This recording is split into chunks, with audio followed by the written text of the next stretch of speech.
ಇಲ್ಲಿ first of all finance micro finance ಅವ್ರು ಮಾಡ್ತಾ ಇರೋ ರೀತಿ ತಪ್ಪಿದೆ.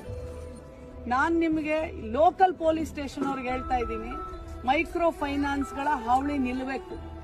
ಯಾವುದೇ ಜೀವ ಹೋಗಿ ಕೂಡ್ದು, ಹೆಣ್ಮಕ್ಳು ಹೆದರ್ಕೋಬೇಡಿ, ಧೈರ್ಯವಾಗಿ ಸ್ಟೇಷನ್ಗೆ ಹೋಗಿ ಕಂಪ್ಲೇಂಟ್ ಕೊಡಿ. ಯಾರೇ ಮೈಕ್ರೋ ಫೈನಾನ್ಸ್ ಅವ್ನು ಬರ್ಲಿ.